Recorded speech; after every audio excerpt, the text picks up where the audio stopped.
Ugh, are we there yet? Hello and welcome to I Am Not Your Tour Guide, but I am your host, Starla Skelton. I am super appreciative if you are taking the time to check out this podcast.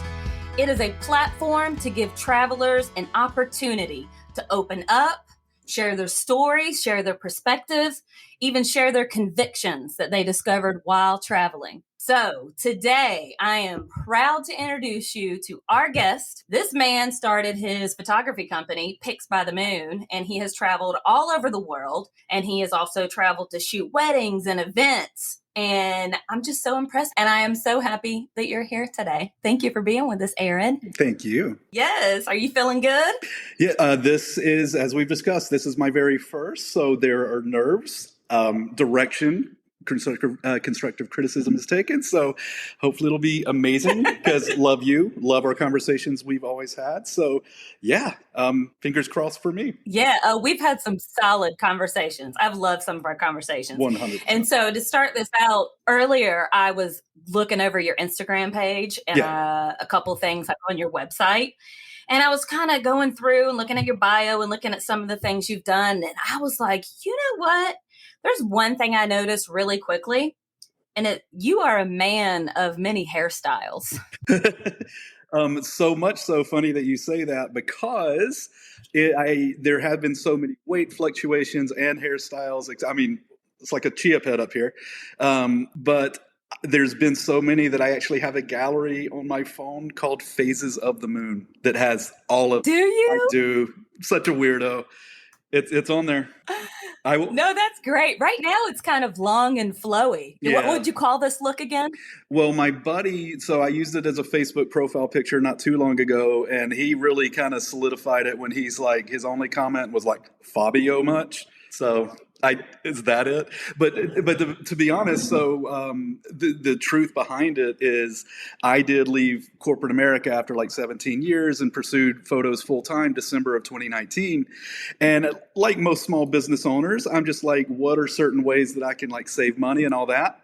I cut out haircuts. Well, that is pretty brilliant. I mean, what, that saves you $50 a month, maybe? $45 every 2 weeks. Yeah. Oh, yeah. Okay. It takes a lot for for all that beauty. It takes a lot. Well, that's your words. No. But yes, so that's the reasoning behind it. But for lack of a better dad pun, it's growing on me. I mean, you know. Yeah, no, I like it. It looks good. It looks good. So I wanted to kind of start us off here. And recently I was reading Dale Carnegie's How to Win Friends and Influence People. Yeah. And there's this, he quotes William Winter in this book, and he says, and here's the quote, and I really love it, and I'm going to read it out loud. It says, self-expression is the dominant necessity of human nature. And when I read that, it just really got me thinking about how that relates to our artistic expression and through travel. So my question to you is, do you feel that you express yourself through travel? For one, love quotes, and that's brilliant. Love it. I think, to be honest, I would say like my self-expression, I would say it derives from just photos in general.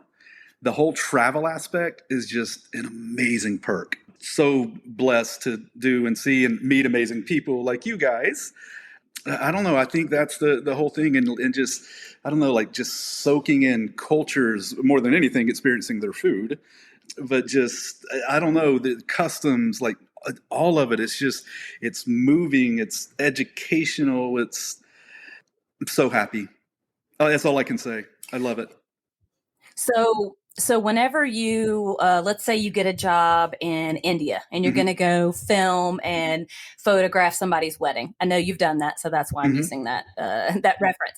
So the part where you get on the plane and you're about to take this trip into India and experience something new, is that the moment where you're like, you start getting that feeling of excitement and where you're just, you feel comfortable? Or is the moment that you break out your camera and you start looking at the world through your lens, is that more of your moment of peace? Like, where do you find yourself most comfortable?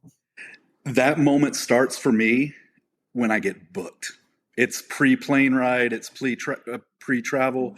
It starts when I realize that I have the honor of doing something great for someone that captures something amazing, a memory, maybe a loss, um, just the humility that that bestows, that they are willing to fly me, across the world to do something and just capture anything. It's hard to put into words, but humility. It starts before the plane. When I do get on the plane, I love airports. I will go for any flight. I try to get to like Delta Sky Club at least 6 hours early for free food and drinks. And 6 I hours? do, but I put all of my open galleries that I'm traveling with, I put them all on my laptop and I edit the day away. It's relaxing to me. You can people watch if that's your thing. But yeah, I just go and just soak it all in and relax and get, in a good headspace. And then I sleep most of the time on the plane, but so, yeah, so the plane, I don't know. I just love it. But yeah, when you get there, there is, there are some like somewhat nerves and anxiety, especially when you're not familiar with cultures and language wise. I mean, I can barely speak English, so I know no other languages. But so there's different variables that make it challenging, but it's never overwhelming because it's such excitement too. So yes, I love that. So as a photographer, which mm-hmm. that's your role in life right now, as a photographer, do you ever struggle to find that balance between taking pictures of these incredible moments and these memories that people are going to have forever and then living in the moment? Like, is there, I know you have to find that balance of like, okay, I can't always be behind a camera. I have to live in the moment as well. Like, is that a struggle for you, or does it just kind of flow naturally and organically? So I'm my 14th year in doing photos.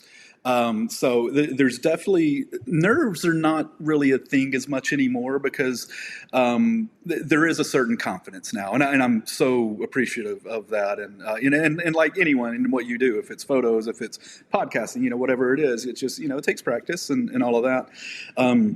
But I do firmly believe there does have to be that balance. And I think what I have to try and be cognizant of more than anything is you ensure you don't miss the life happening around you just because you are comfortable in hiding behind a camera. I don't want to miss the moment because I know what I'm being entrusted to do. So, and pictures, our reflection, their life, they're a frozen moment in time, and you're just capturing something that can never again be replicated in that particular moment. And I take pride in that, wholeheartedly, seriously.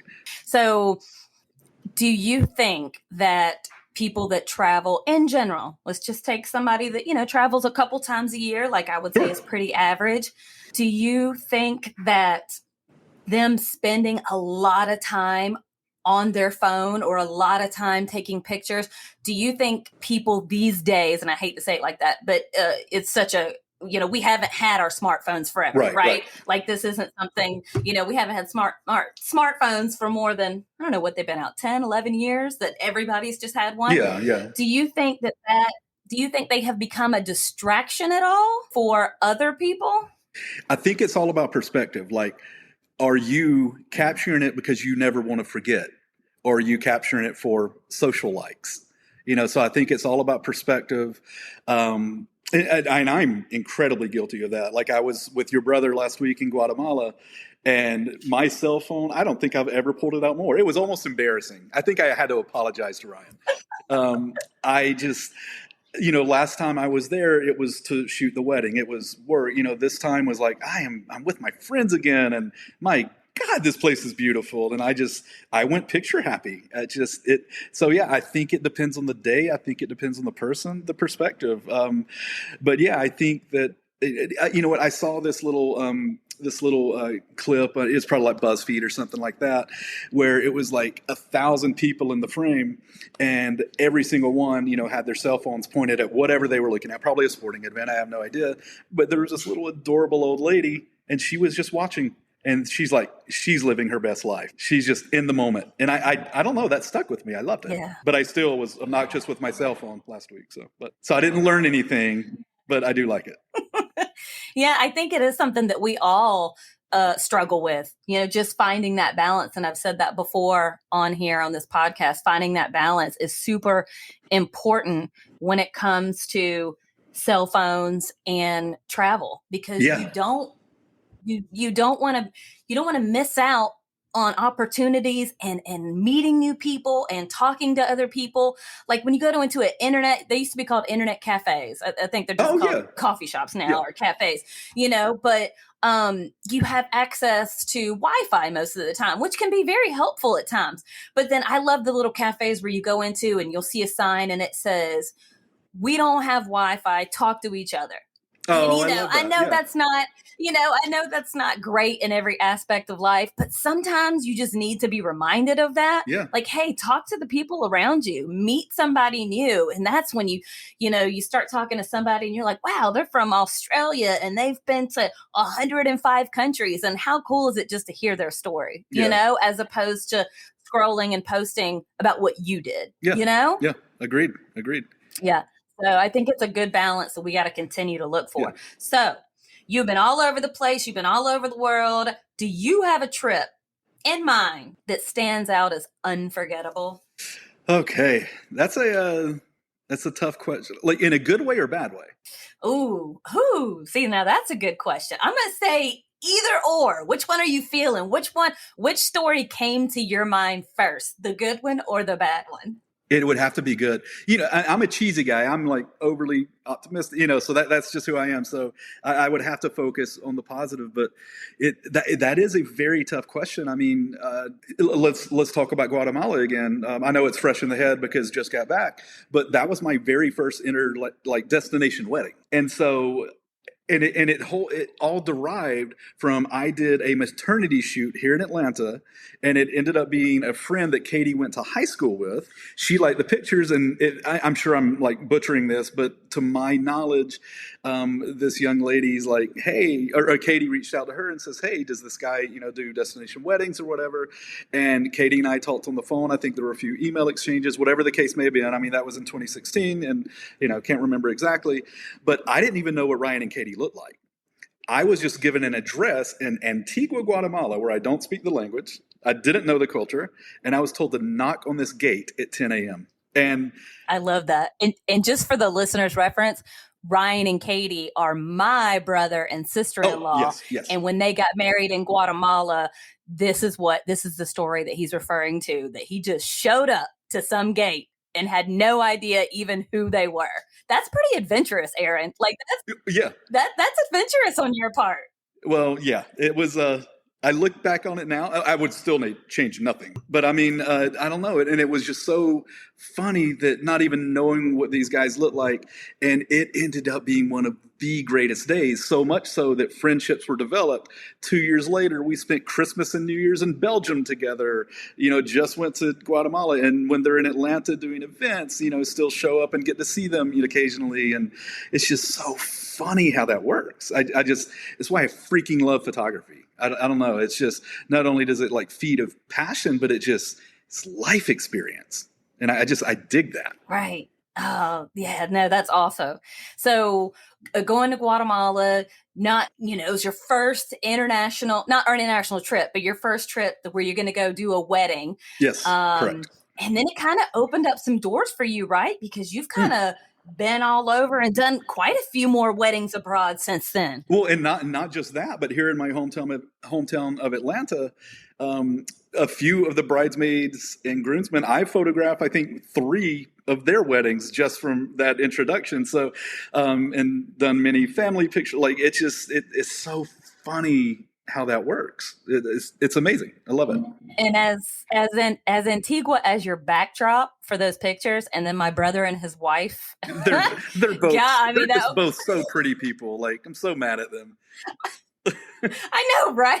It's really annoying. And my sister-in-law, who just had 2 babies, I'm like, could you stop being so beautiful? Like you just had 2 children. She knows I love her. Absolutely. Of course. So you've had great trips. You've had wonderful trips. Have you ever regretted taking a trip? Good question. I don't think there's ever been a regret. So this is kind of a twofold response, I guess. I, of course, many of us all, like in regard to like delays, missing flights. I've had lost luggage before, never my camera bag. So that's important to point out. Thank God. Like all of those little nuances, of course, they can be, frustrating and all that. But yeah, unequivocally, the answer is no. Like, I've never regretted any, even despite, certain like very minuscule frustrations. Yeah, there's not one like city, country, continent, like anything that I would ever not have wanted to experience what I've been blessed to experience thus far. So definitely answer is no. But one funny aspect is this is not a regret, but just kind of a fun thing that happened is in late 2016, went to go buy or lease a vehicle, right? And so everything seemed to be going well and all of that. But the finance advisor or manager, whatever you call their role, they came back about like 40 minutes after we agreed on pricing and all of that. And they said that they ran into something that they have yet to experience in him and a couple other people within the finance department, and even the salesman who is, handling the car with me, is when they ran my background, my passport picture showed up with a big fat red X on it on their computer screen. And so I had got flagged by the government officiated OFAC division, which is the Office of Foreign Assets Control, aka the potential funding of terrorism. And so it was a crazy experience. And of course, I was leasing a black Audi, a freaking European drug car. But so it ended up being like a 4.5-hour process. So I made this list, and I had to get on the, like a couple 800 numbers and sign like 30 documents that I'm not purchasing this vehicle for the use of international export and all of that. And so it took about 4 months, and they basically ended up reviewing my social media. And I'm like, oh, this guy just has a camera. He was just, the reason I got tagged, what they told me was because it was like, I think like 12 countries in 8 months or something, which was unorthodox for my lifestyle at the time. But then obviously it opened a floodgate here forward. But yeah, I have made a terrorist watch list in my lifetime. Wow. Aren't you fancy? Oh, something. I was definitely more excited about that than buying the car, for sure. So yes, I made the OFAC list. Oh man, it's so funny whenever you start traveling, just the stories that come along with it, and you just start getting excited about little things that you wouldn't have before, like making the OFAC list. Like who all can say that? I know, right? It's funny the joy you get from like that ching, that passport stamp. When the stamp you going in, and it does something how do you to feel my about soul. that stamp? And I get so mad at the countries that don't do the stamps, by the way. I'm like, I am never coming. Right?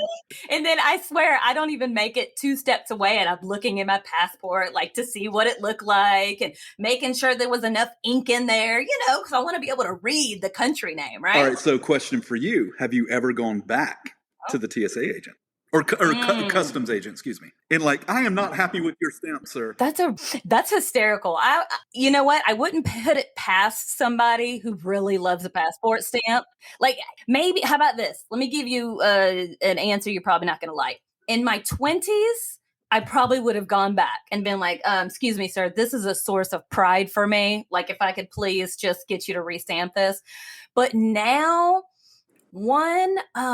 I don't, at this point in my life, even though I love it and we joke, I don't need the stamp in order to feel the passion that I feel for traveling and experience new places. Right.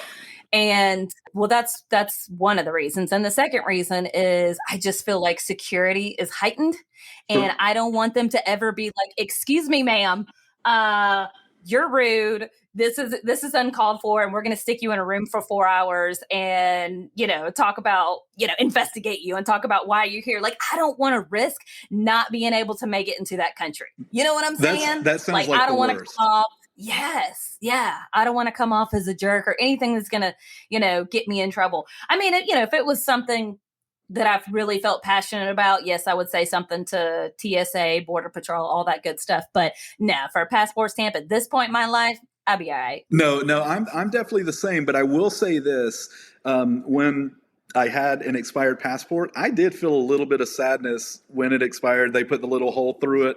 You can't use it, and you're just starting all over again.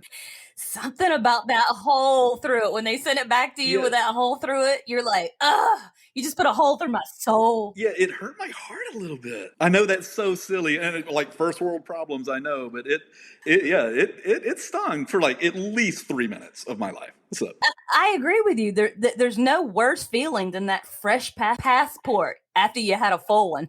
yeah, such an accomplishment. You're like, what are these crispy pages? I need it to be crinkled and Well, no, and I'm that person who likes character in anything. Like I like the book, like folding the pages. I like the creases. Like I don't know. I'm that guy. I want my passport to feel the same. Oh, 100%.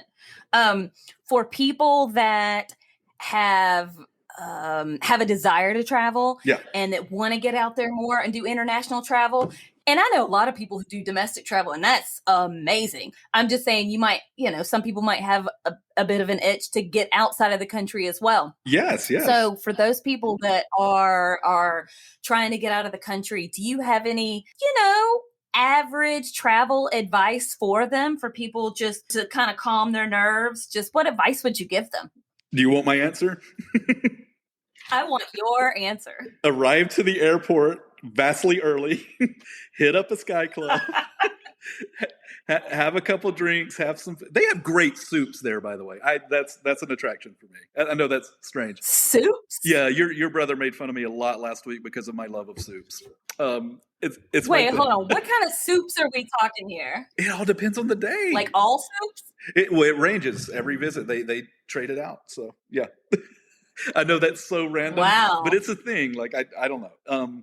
But yeah, arrive early to where you're not rushed. I mean, that's big to me, because like if I'm ever running late to something, that stems anxiety with me. That's just how I roll personally.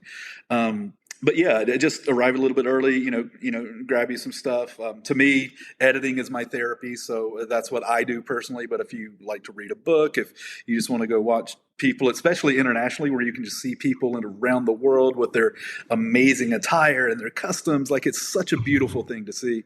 So yeah, just arriving early, take as much pressure off of yourself as you can, because I mean, even people who have traveled, it is a stressful thing. It can really, get to you. So I mean, it's I don't know, but I also love that aspect too. Like, I don't know, like fight through it. You feel like such a sense of accomplishment. But yeah, and I would say, as far as people that are wanting to travel, most importantly is take lots of pics when you get there. I mean, that's my thing. So again, all about the person. But yeah, I think that's what has really established a big comfort, because so many places, I don't know where I'm going. I don't know what I'm saying. And if we needed to do a plug right now in I Am Not Your Tour Guide, freaking Google Translate. It has changed my world. Has it? Yeah. The cool part last week was the taxi driver. He was amazing. Pablo, or what? I'm blanking on his name. My apologies. I think it was Pablo. But he had Google Translate open. I did, in the back of the taxi. And we had about an hour and 40-minute ride to the airport. And the entire hour and 40 minutes, I think it surpassed an hour and 40, even though we only drove an hour and 40. But he did his thing. I did my thing. We responded. Overall, he owns a helicopter tour company, and he knows my love of like aerial photography and all that. So he gave me 2 passes the next time I visit, that me and a guest can jump up in the helicopter and, do, this is still Antigua that I'm referring to, but to do aerial pictures of the volcanoes and stuff like that. So he was amazing, but it was all because of Google Translate. So that's my plug. Wow. No, that's pretty amazing. And even though you're using an app, I'm not hating on an app at all. I think that's amazing that you had that experience, but that just goes to show you that if you just make that effort to communicate with somebody, to have a conversation, I am blown away at just the people that you meet, the kindness of the people that you meet. You took the time to have a conversation, and you got 2 free tickets out of it. Not saying that's why you do it, but still, isn't it pretty amazing just the people that you meet? Yeah. Oh, yeah. Of course. No, I will say that like I have just I'm a sap, I'm a cheesy guy. I have such a genuine love of people. I knew we were going to be in the car for a while, and when he started talking, I'm like, oh yeah, this is the thing. And so I like that we had something that bonded us. And when we got to the airport, like he put his number in my phone, like he's legit, and I think I just want to be his friend. Yeah, it was a great car ride. So that's awesome. And to one of my favorite things about meeting people when I'm traveling is that even though you're different, you're like same. Like even though you come from different cultures and different side of the world, I mean, you can still find something in common with anybody, anywhere, right? yeah, I do in my heart of hearts, and hopefully this is not over optimistic. I think most people are genuinely good. And if you get to see them in their element, their culture, showing off what they have worked their entire lives for, hopefully, surpassing what their parents even wanted for them. Like, I know this sounds like a little Hallmark card type descriptor, but it's how I feel. And I think that travel can really, really bring that out. And I think that, it's important to, always carry with you kind of more of that sense of humility and just knowing, like, for one, where we are, we live, relatively close to one another. Like, we are so blessed, and there's so many people that just aren't. And when you get to see them take pride in what they have, it's beautiful, it's heartbreaking, but it's magical. It's one of my favorite aspects of anywhere I go. Right.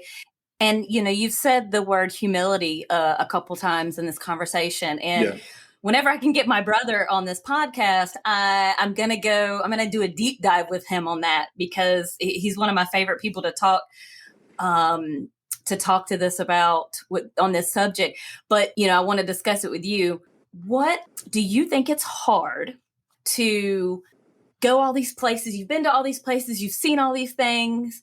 I'm not saying you're better than everybody else, but I'm just saying, are there ever moments where you're like, God, I'm kind of awesome. Like, I'm kind of a badass, like the stuff I've done and the places I've seen, like I'm kind of awesome. Like, is it kind of hard to reel it in sometimes? We are referring to Ryan because he is. No, but I mean, he is one of the coolest people I've ever met, for sure. But I'm asking this question directly at you, because you are an awesome individual. You're an awesome person.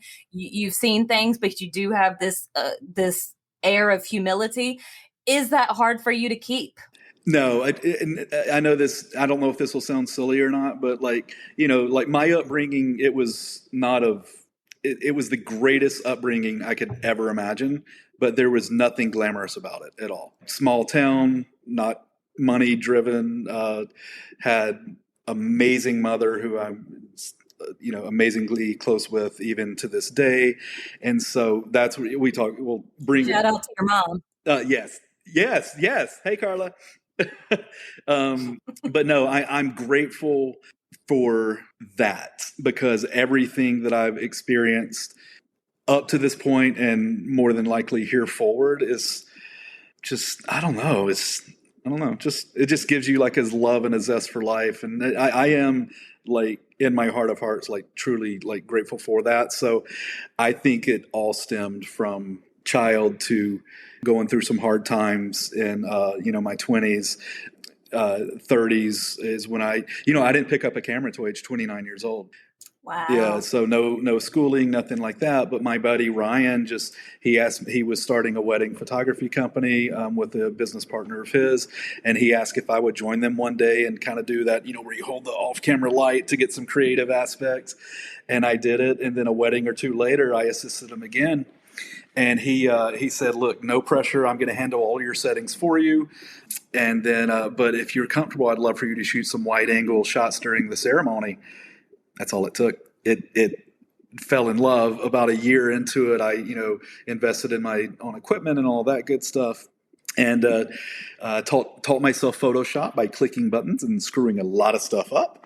And then just it was That's how you learn, that's right? how you learn. It's how I learn, because I can listen to someone all day long, but I need to be hands on. But anyway, I digress. But yeah, it just, the camera changed my world. And even what difficult times there were, like, my goodness, what's happened since age 30, and I'm 43 now, but what's happened beyond is just, God, just almost feels like undeserving. Like, it's amazing. It's so cool. That's awesome. And I totally think you deserve it, but Well, I thank love you. the humility that you exude, for sure. So that was a great segue into my next question I'm for ready. you. Okay. So for any novice photographers, okay, they're just starting out, they got a love for it, just starting out, and they're looking to get some practice. They want to practice their camera skills abroad, right? Do you have any camera packing tips that you have found to be useful for you? Like, for example, let me just throw one out there. Do you take it always as your carry-on? Always, no question. They are not putting my gear Okay. under a plane. Like, I'm not a very assertive person. I stand strong on that. Okay, good. Yeah, I mean, just the money alone that you've invested in it. Yes. But yeah, that's like your baby. But yeah, do you have any other little tips that might be good for them if they're traveling with a camera for a first time? So I've done it two different ways. If I know, like, I'm going to do like a wedding, I want all of my gear with me, so my regular pack is going to be with me. And so everything is very cushioned, very formatted, in a very OCD way. It's like, there's no changing the way it's all packed up. If it's for more leisure per se, and you just throw it in a backpack, so you don't have to carry, like, my camera bag is 47 pounds. My camera with my primary lens and flash is 8.4 pounds. So it adds up, it gets heavy. So if it's not for business, something you're hired to do, you're just more doing it for leisure. I do agree in, like, packing light. It's still going to be with me on the plane. Sounds silly. I separate it. I wrap them in towels and throw them in a backpack with my MacBook and all of that, and just where it's a little bit lighter. And if I don't need all my equipment, I'm not going to take it. Okay. All right. So if you're not going to use it, if you're not going to use certain parts of it, leave it home. I do. Just make sure it's protected. Right. Okay. Well, that's good. So, of everything that you have been doing for these last, what age were you when you picked up a camera? 29. So this is my 14th year. 29, 14th year. So in the last 14 years of picking up a camera to where you are now, what do you think motivates and inspires you most to be the best that you can be? Like, be the best photographer that you can be? People. It's I don't know. It's just, when you, again, I kind of reverted to it earlier, when you're capturing a moment, sometimes it's positive, sometimes it's not. But if you can do it and do it to the best of your ability, if you're domestic, if you're international, regardless, just give every ounce of your being to what that you were put on this planet to do. And that's where I discovered I was supposed to be just a few years ago when I decided to do this full time. And it just, I don't know, it brought about love. It brought about friendships. I mean, I could go on and sound like a Hallmark movie in regard to that, but it's just, I don't know. It's just, it changed my life. It changed my world. I love that. I love that for you, and you deserve it all, for sure. Oh, thank you. So just to kind of to pivot here for a second, I am all about, not only do I like getting down to the nitty gritty of why people travel and to hear the passion behind it, but I also like to ask funny, kind of sometimes annoying questions when it comes to travel. I love because it, you know yes. how, like, we all go through stuff when we're traveling. So I kind of have I have 4 rapid fire questions for you. Oh. And again, if you want to elaborate, you can elaborate. Okay. If not, but I wrote some down and they all revolve around travel. So I am so you ready for intrigued this? right now, by the way. Okay. Okay, here we go. What's more annoying to you? The person who stands up on the plane immediately after the seatbelt sign goes off. You know how they like stand up and then get in the aisle right away. Yeah. And I'm like, move out of the way because there's an old lady who needs to get her bag, but you just moved right in front of her. So is that person more annoying to you? Or is it the person who claps really loud as soon as you land? I have never experienced the clapping. What? Are you serious? No, I don't think I have. Really? So my answer is the latter. It's the person who stands up, because that happens every flight. Right? And I don't know. I feel like there should be some just etiquette. And, you know, when Ryan and Katie, my brother and his wife used to live in Taipei, Taiwan, I went to, they taught there, they taught English there. And I went to visit them one time. And one of the coolest things I saw when I went to go visit their school was they had this mock-up airplane in the school.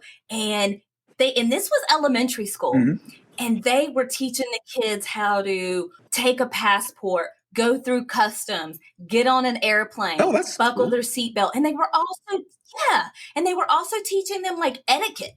You know, and I just feel like whether you're a stand-upper and get in the aisle person or not, we can disagree on that. That's fine. But just etiquette, airplane etiquette, I'm like, man, they should do that in schools here. It doesn't even have to be like a whole semester worth. But, you know, just how to travel. How about how to go to the grocery store? How to not flick people off whenever you're, you know, trying to pass them and you're in the fast lane, you know, just little stuff. It just seems like etiquette would be something that we would even talk about, but I feel like we don't. No, I get it. And educate me on this aspect.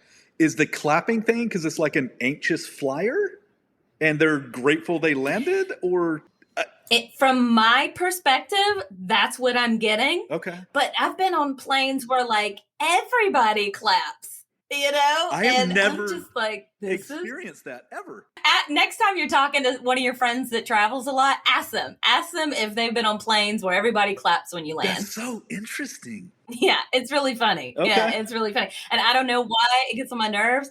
And again, I am a chill traveler, but these are just things like on the inside, they bother me. I would never be a jerk about it and be like, why are you clapping? Like, that's not me. But I'm just letting you know what really goes on in the inside of my head. Why on the outside, I'm just like, yes, I'm very thankful we landed too. You know.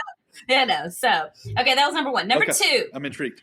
Would you rather share a hostel room with someone who likes to smell all natural, you know, doesn't use the deodorant, doesn't really like to bathe a lot, you know, the hippie type, or someone who just talks nonstop?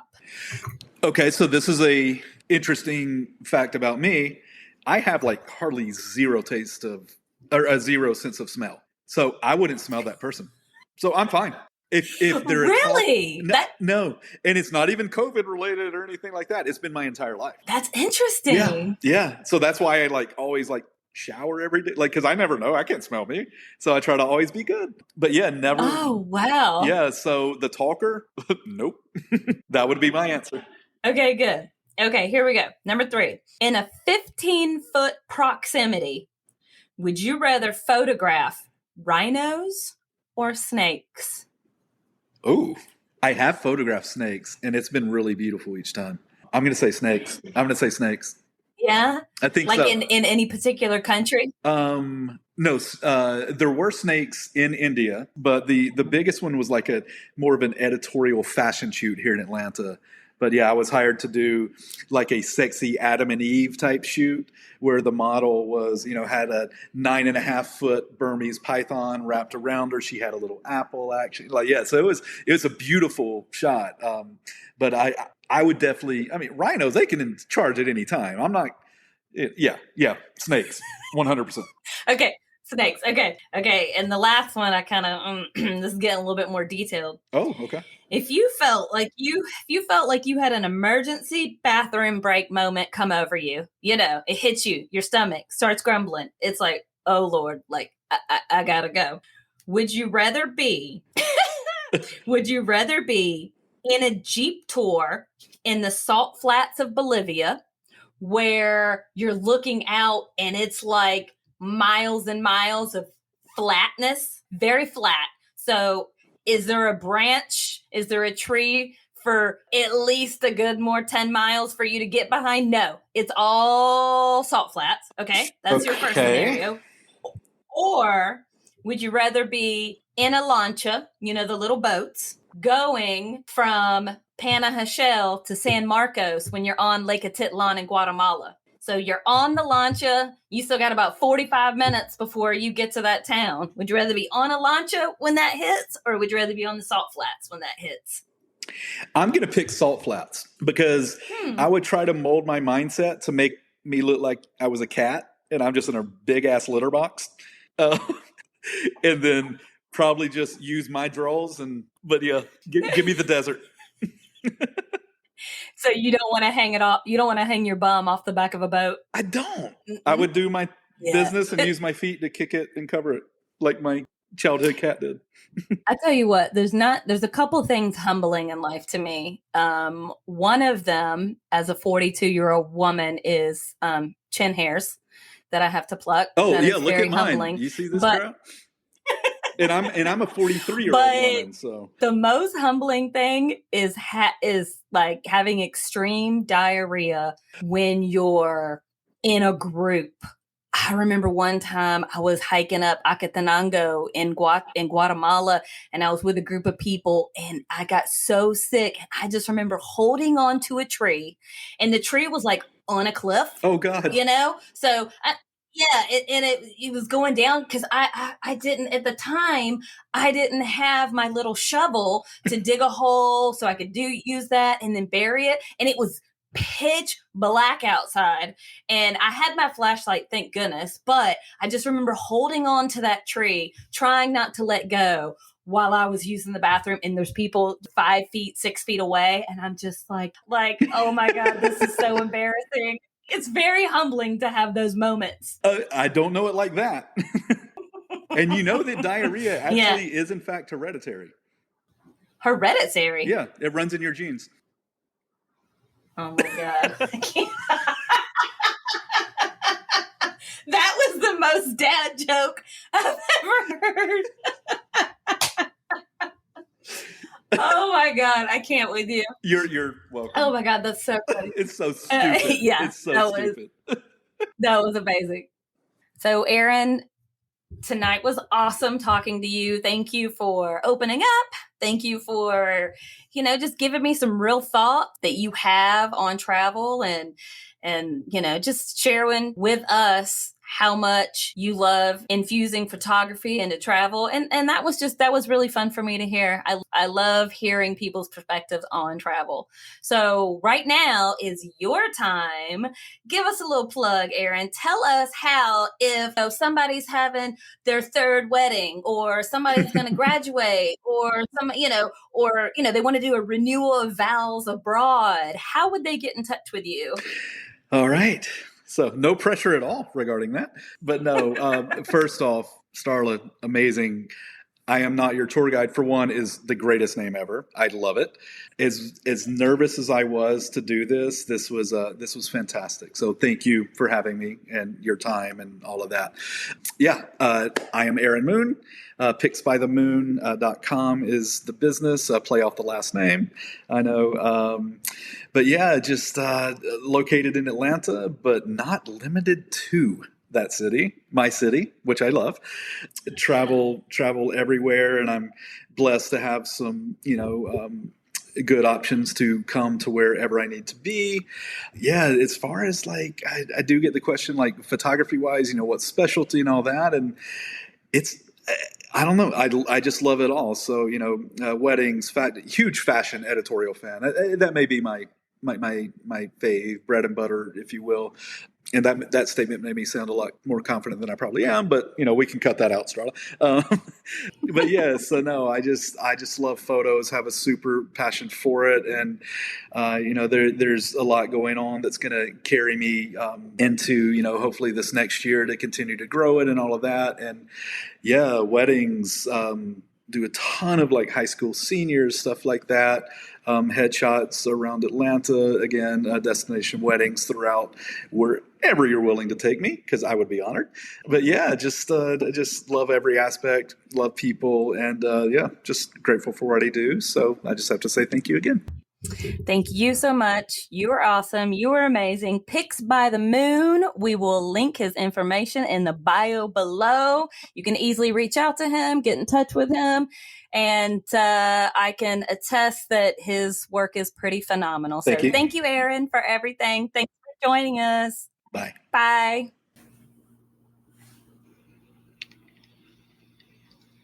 We remind you that this is a non-smoking flight. Smoking is prohibited on the entire aircraft, including the lavatories. Tampering with, disabling, or destroying the lavatory smoke detectors is prohibited by law. If you have any questions about our flight today, please don't hesitate to ask one of our flight attendants.